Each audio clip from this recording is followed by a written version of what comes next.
You mentioned it earlier on, 6 weeks out from the Olympia, you were on the bathroom floor crying. Mm-hmm.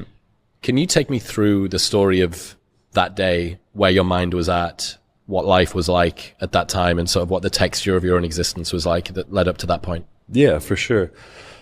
I mean, there's part of it I actually can't touch on. That's just too private. But it was Olympia. I'd been prepping for weeks. A lot going on in my life. Something happened within my family that was really stressful that I'm not going to touch on, but it was greatly impacting us going forward and causing a lot of stress and anxiety in myself and my whole family.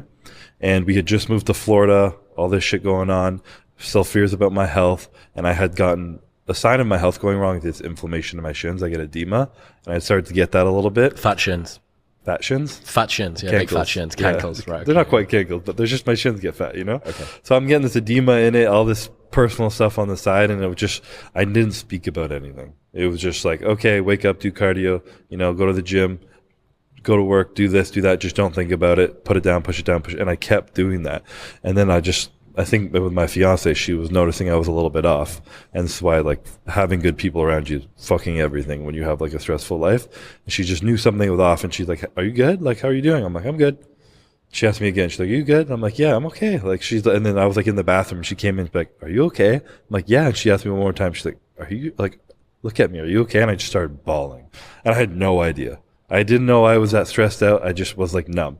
And I just started bawling, like hit the floor, was just sobbing. I was just like, I just feel like the world's crashing down on me right now. I feel like all this shit's going on externally, and I'm just trying to focus on the Olympia. I've won 2. I have to be better. I'm getting so close. I feel behind. Like, all this shit's going on. Now I have this business, all this chaos going on in my life, and I just, like, I don't know if I can handle this. And she's just like, yeah, fuck yeah. Like, of course you feel like that. Like, no shit. But she's like, I don't know why, like, you can share this with me. Like, the world is on your shoulders. It's fucking stressed out right now, and it should be. This is a lot of opportunity in front of you. And if you want to quit, you can, but I know you and I know you won't.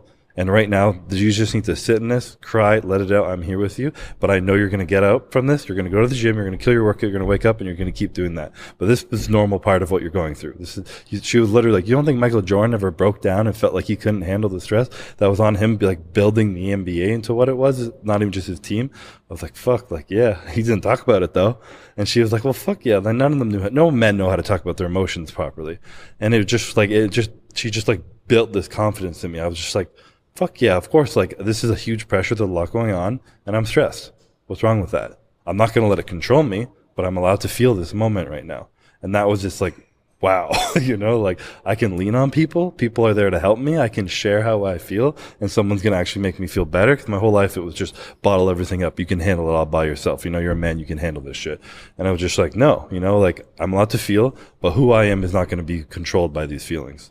So it was just a huge moment. I mean, and in our relationship too, you know, like, everyone is with a family alone. Like, I have stress having to provide for a family, like the ultimate. And the men who feel like they have to provide and like the world is on their shoulders, they don't understand that, like, their wife and their family wants to help them.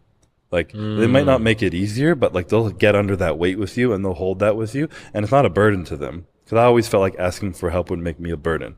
I'd be like, I'm just going to make someone else's life harder. So, like, they're stressed out over there. I don't want to add to that. I'm just going to be okay over here. Mm-hmm. But it actually makes them feel close to you. It gives them purpose. People want to be wanted. Oh my God, yeah. You ask someone for help, they're like, fuck yeah. Like, I feel good about myself today because I helped this person.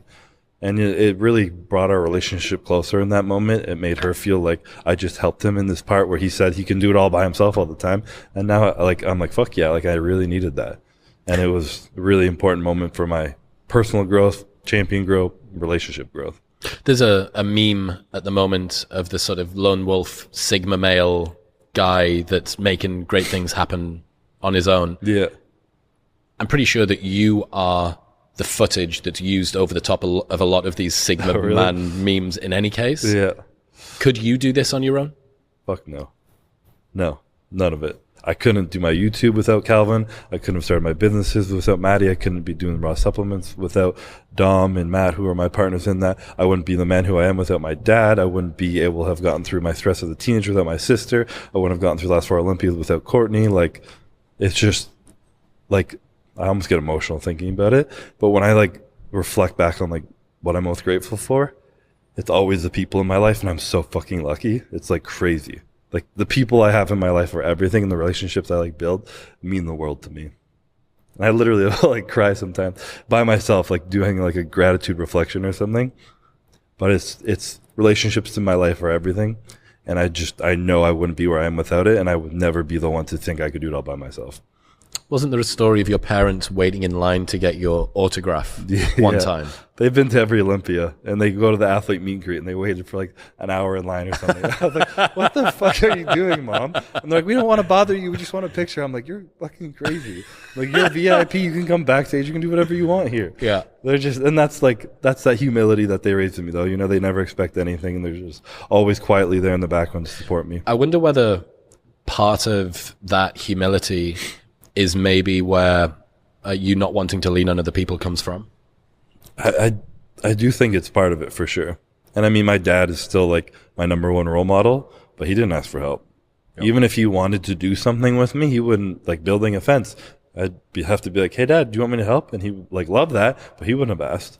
You know, he like all this, like no matter what my family was going through, Dad was just like there standing up straight. Like classic if he's got boomer clean, male if he's got to parent get the philosophy, food, isn't it? Do the work, all of it. He had it. And I'm like, how the fuck did you do that for so long? Have you ever asked him about it? I have. And now that I've gotten to this age, I've like gone to him. I'm like, do you ever like just feel like fucking exploding and just like stressed? And he's like, not really, no.